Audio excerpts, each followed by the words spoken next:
Okay everybody, welcome to example sheet 6, which is mainly based on speed of sound questions. So if we have a look at question 1, it's asking us if the speed of sound in argon gas is 308 meters per second at 0 degrees C, what will it be at 20 degrees C? So this is related to the speed of sound part that we did in class, where basically we looked at the speed of sound in gases can be related to the physical properties of the gas. So it's actually the nature of the molecules that form the gas and the molecular mass of those molecules, because basically molecules with a higher molecular mass will actually transmit sound more slowly because of the physical ability of them to move around and change direction. It's related to the kinetic properties of the gas. So basically the equation we're looking at here is the speed of sound, Cs, is equal to the square root of gamma times by R times by T divided by M. So gamma is just something that describes how the molecules in the gas are formed. So this is normally 1.4, which is true for a diatomic gas. So a diatomic gas is a gas that consists of lots of things zipping around that consist of two atoms. So things like oxygen, that goes around as O2, nitrogen is N2, and these make the majority of the content of air. So basically most molecules in air are diatomic gases. So that's so gamma for this case is equal to 1.4. R is just the universal gas constant. So this is a constant that's the same for all gases. So that's a constant in the equation here of 8.14.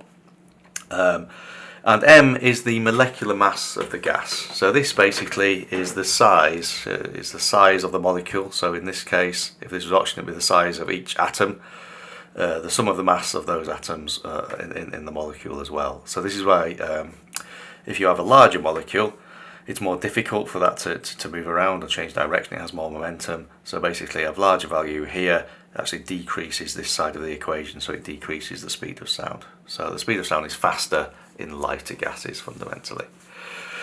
So for this question, we're asked to calculate the speed of sound in argon gas at 20 degrees C. It says it's 308 meters per second at 0 degrees C, so what will it be at 20 degrees C? So what we could do is we could actually look up these values for argon, so we could work out what the adiabatic constant is, we know what the gas constant is, and we could calculate what the molecular mass is. So sometimes you'll be given this kind of data in the formula sheets in the exam.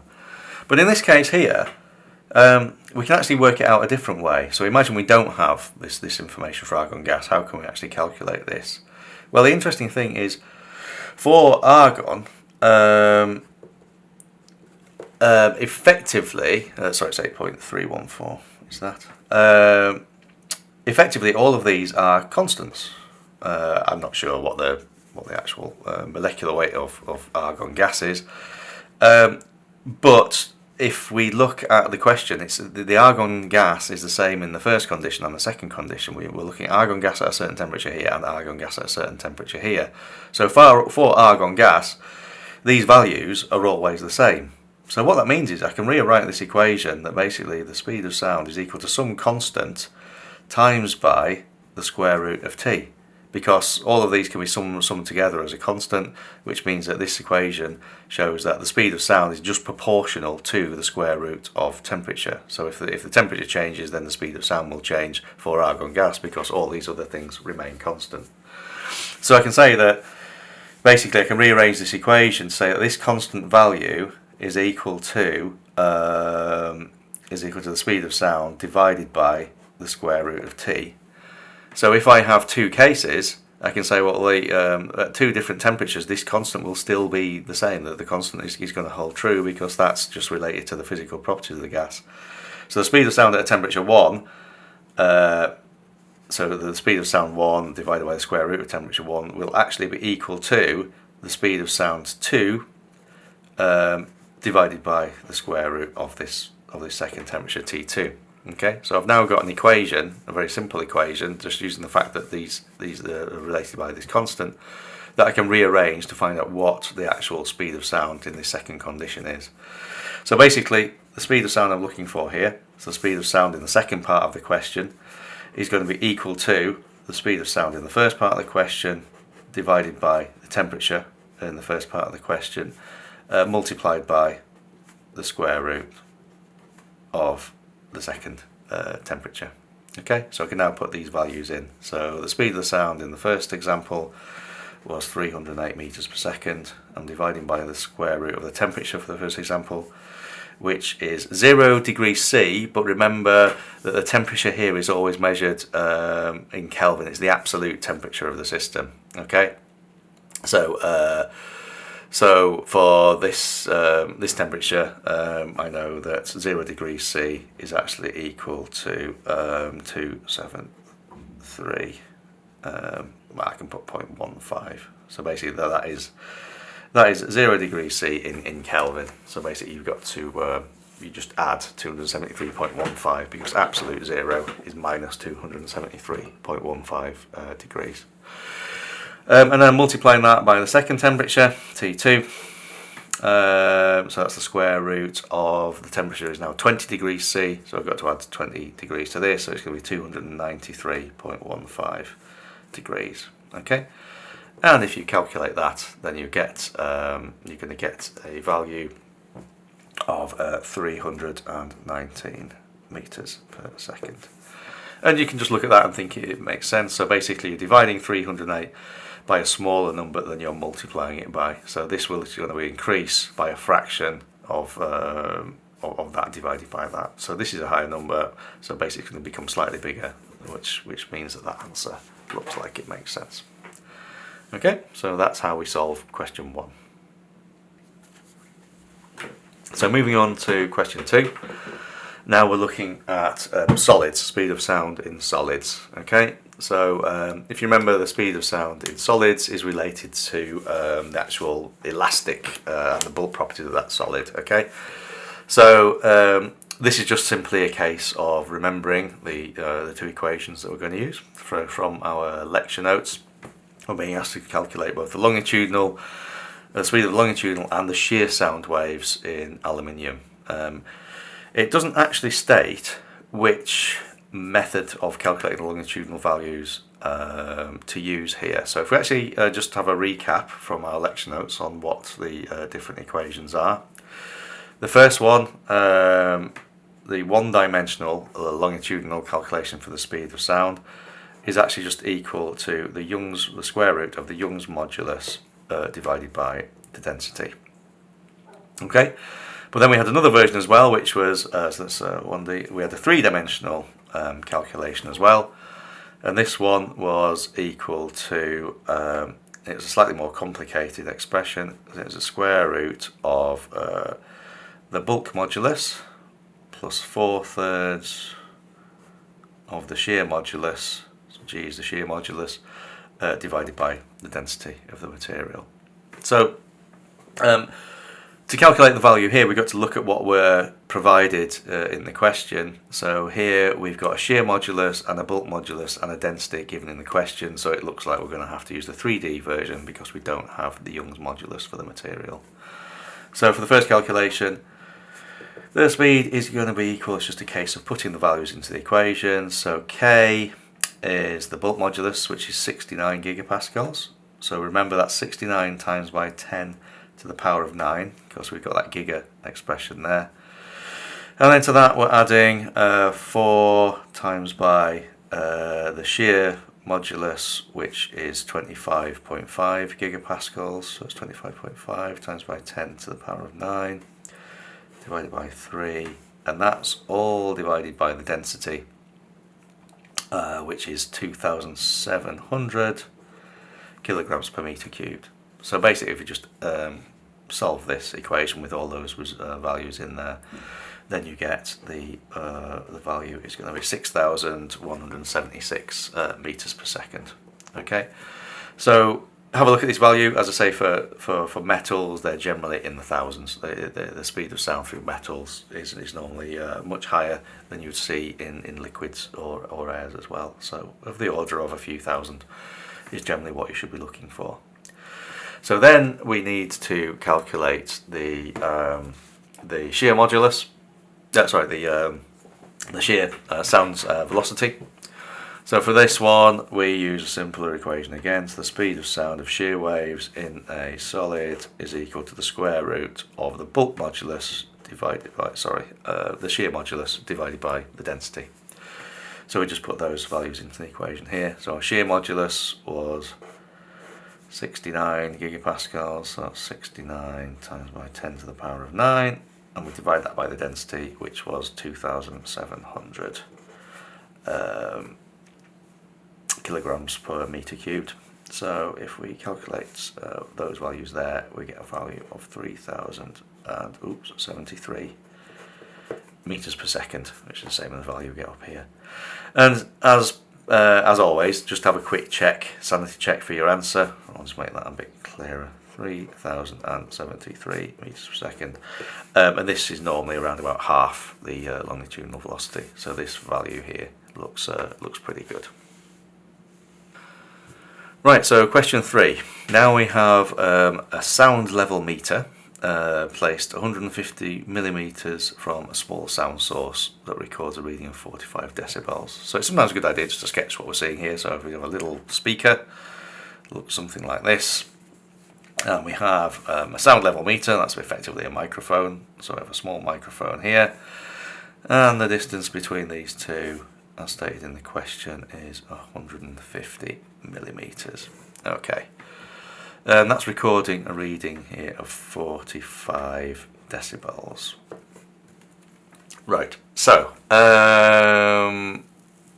basically what it's asking for here is what's the intensity of the source at this point here, 150 millimeters away from the source. So if we're working out the intensity, then basically we have the intensity level is provided by this value here. So remember the intensity level from the lecture notes when we looked at what decibels are and how we calculate those and how that's related to the sensitivity of the human ear. The perceived intensity level, which is something that kind of maps our perception of sound, or it maps real intensity levels to a scale that makes more sense based on our perception of loudness and sound. And so the intensity level is equal to the 10 times by base log 10 of the actual intensity of the emission divided by this kind of reference intensity I0, which is the kind of quieter sound that human beings can typically hear. And so I0 is stated to be 10 to the minus 12 watts per meter squared. Okay, this is the kind of quieter sound that we can hear. So what we're being asked to calculate is this intensity here, is the actual intensity of the emission from the speaker. And we know that the intensity level as recorded there is 45 decibels. So our equation is actually 45 is equal to 10 log 10. So this is a base 10 logarithm of the actual intensity divided by this I0, which is 10 to the minus 12. So this is our equation, and we need to rearrange it to make I the subject. So how do we do this? Well, first of all, the first stage is we can divide both sides of the equation by 10. So we get log to base 10 of I over 10 to the minus 12 is equal to 45 divided by 10, so it's 4.5 basically. But now we need to operate on both sides of the equation to kind of remove this log term. And the way we do that is actually the kind of the inverse function of log 10 is 10 to the power x. So when you do a logarithm of log 10, so if you do say log 10 of 1,000, then that would return a value of 3. Okay, so basically the inverse of this is if you do 10 to the power of 3, then that gives you 1,000. Okay, it's effectively, you can think of it almost as like the number of zeros that are there in a number. And that's what you're doing. It's an exponential function which plots how something increases when you increase the index here. So what I need to do is do a 10 to the power of to this equation here to actually remove this log term, because 10 to the power of a log 10 it just gives you a value of 1 basically. So so let's do that to this equation. If I do 10 to the power of 10 to the power of x on both sides, then I'm going to get the intensity divided by this I naught, so 10 to the minus 12 is equal to 10 to the power of 45 over 10, or 4.5, whatever.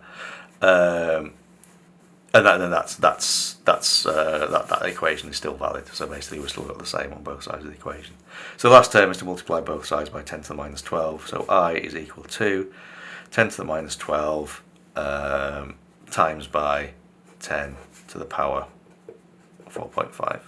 Okay, and if you put if you calculate what that comes out at, then that's going to give you the value that we've got here. It's going to give you a value of 3.16 times by 10 to the power of minus 8, which we've expressed it there as a nanowatt. So in nanowatts, it's which is 10 to the minus 9, it's 31.6 nanowatts per meter squared. Okay, so it's quite a small sound. When we compare it to, I mean, basically terawatts is the smallest we can hear in nanowatts there. So it's not a particularly loud sound. So the next part of the question is it's asking what would the meter indicate if it was moved to be 300 millimeters away from the source. Okay. So we got to think what happens here. We know that from all our work we've done before, we've seen that basically the intensity of the emission from a source, if we assume that that radiates equally in all directions, then basically it reduces as you move away from the source, proportional to 1 over the distance away from that source squared. Okay, so if we have something emitting in all directions, then basically it's going to fall off using an inverse squared law. So basically it's going to fall off, it's going to be proportional to 1 divided by r squared. Okay, so we have this inverse relationship between how far away we are and the intensity. So effectively what we have here is we've got a doubling of distance away. We're going from 150 millimeters to 300 millimeters. So r is increasing by a factor of 2, which means that r squared is increasing by a factor of 4. So basically the intensity at 300 millimeters is going to be equal to the intensity at 150 millimeters divided by 4. Okay, because we've got this inverse square relationship. So this is our intensity here.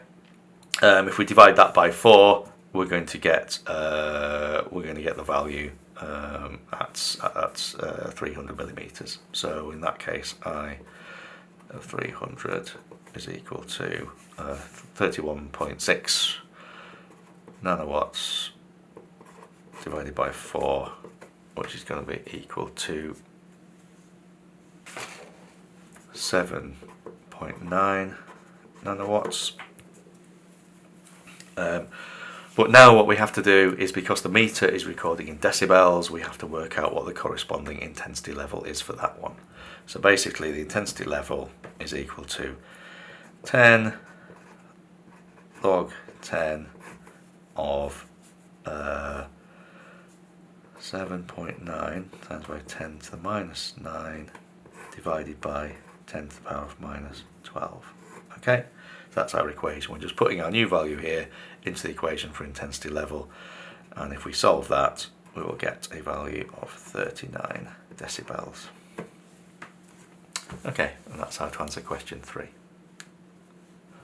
Okay, so question 4 is basically saying that we've got a string stretched out between 2 points. So basically we've got a point here and here where a string is stretched, and it's going to be plucked by 3 millimeters. Okay, so basically so it's halfway along its length. So at a point here it's actually plucked by 3 millimeters. Okay.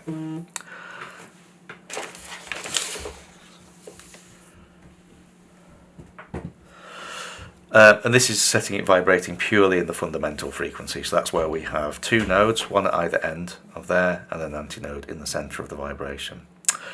So we're being asked to calculate the displacement of the string at a location 15 centimeters from the end at a time 1.5 seconds after the string was plucked. So if we look at our equation for this, then for a standing wave on a string, we're using the equation that was given in class, which is basically the displacement is equal to 2 times by that initial amplitude cosine omega t times by sine kx. I'll put that in brackets as well. So basically what we need to do is we need to work out what the values are that go into this equation. So A is fine because we know the amplitude to start that motion is 3 millimeters.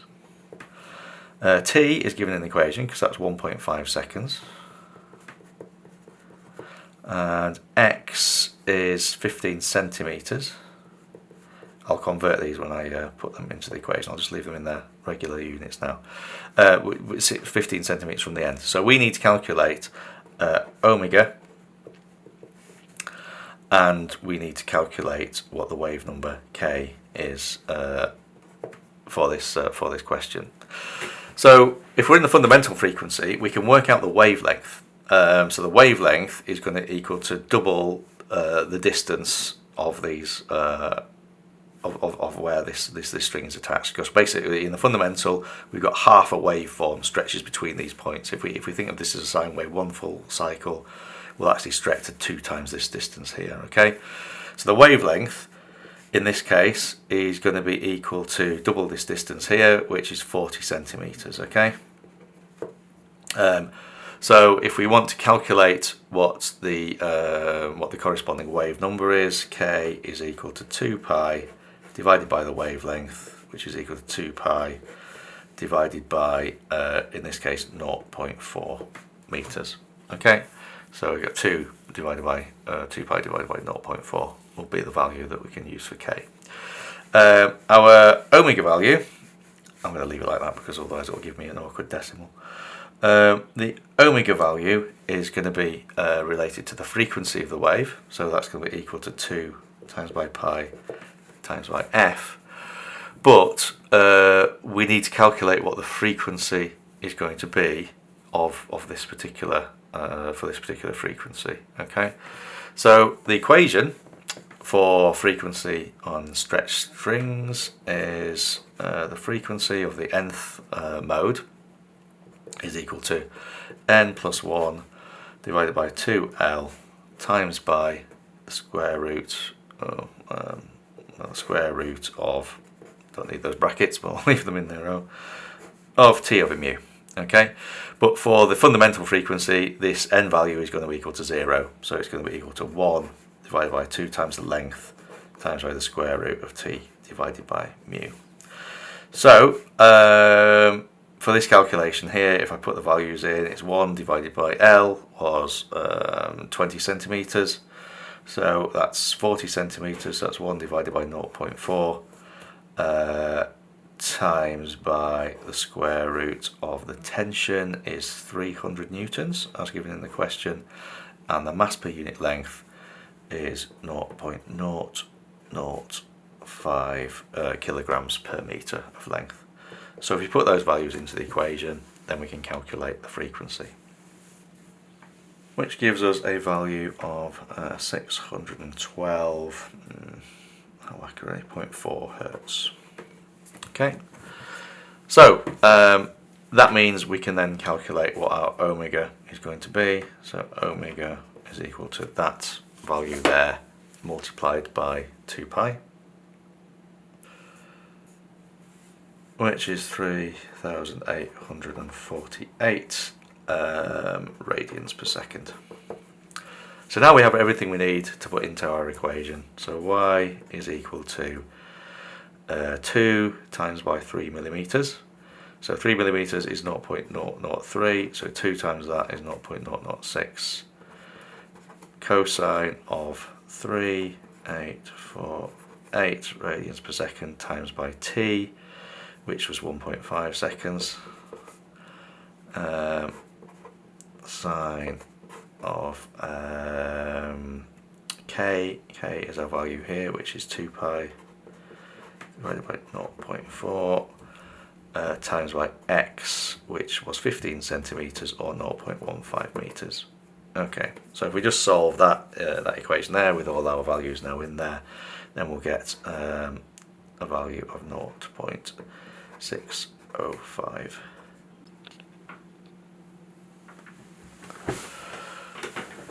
Okay, so question 5.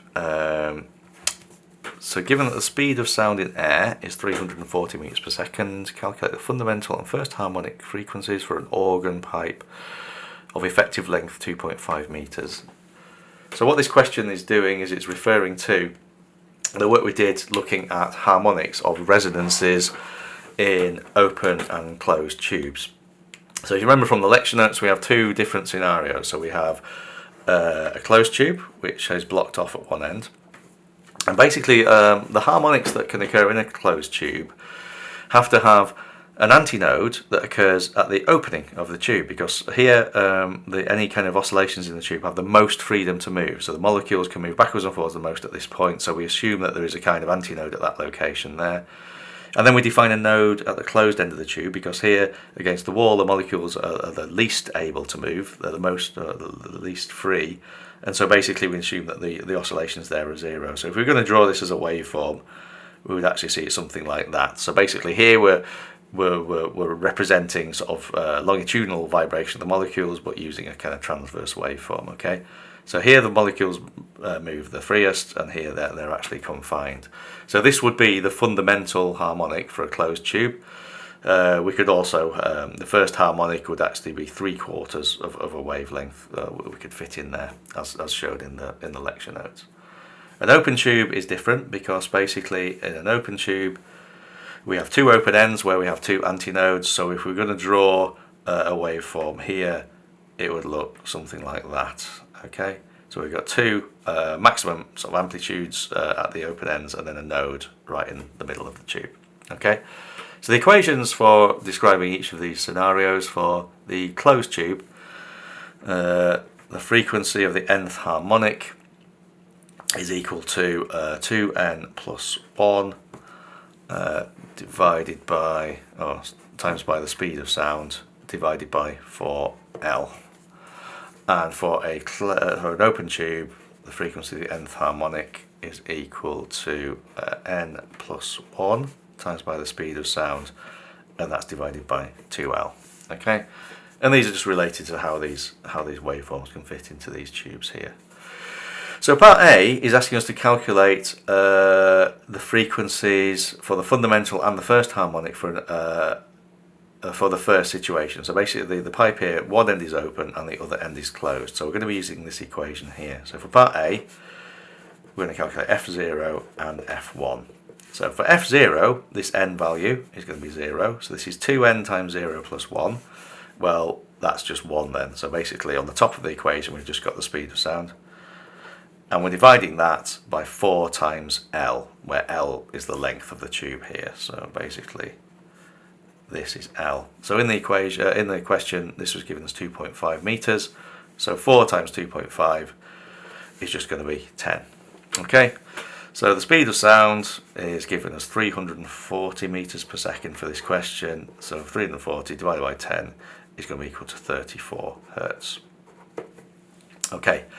And we can see the speed of sound divided by 4L. This is basically just the frequency is going to be equal to the speed of sound divided by the wavelength. Because if we look back at this here, in this 2.5 meter stretch, we just get a quarter of a full wave. If you imagine this is a sine wave, then basically a point twice the length, we're back down to another node, and then we've got another half a cycle over there. So basically, this is a quarter of a wavelength that we can fit in there, which is why this 4L bit exists. So we just speed of sound divided by 4L for the fundamental frequency.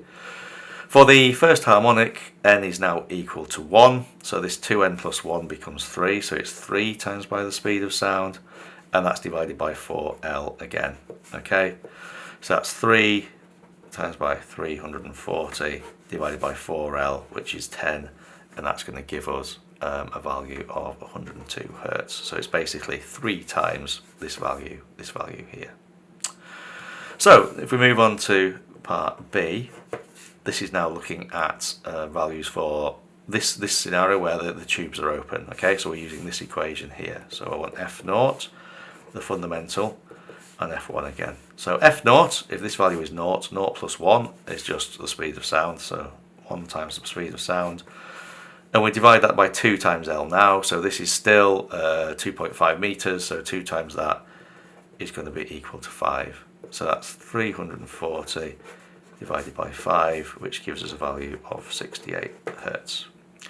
For F1, this n value is now 1, so we've got 1 plus 1, which is going to be 2 times by the speed of sound, divided by 2L, that's the same, so that's going to be 5 meters again. So that's going to be 2 times by 340 divided by 5, which gives a value which is double this, which is 136 Hertz. Okay, so it's a fairly straightforward question. We're just using equations that were given on the question paper in the equation sheet to solve what's happening in each of these scenarios. But it does really help with these questions to understand how the geometry of these systems works, how the waveforms fit in these tubes, and also on the standing strings. So now we move on to question 6. So here we have a steel wire which is stretched between 2 points 0.4 meters apart. So basically this distance here, is 0.4. The wire has a mass per unit length mu of 5 times by 10 to the minus 4, and a tension of 150 newtons. Okay, and we need to calculate the 3 lowest pure sound frequencies it can produce by plucking it. Okay, so basically what we're being asked for here are the fundamental frequency, the first harmonic, and the second harmonic frequency of this system.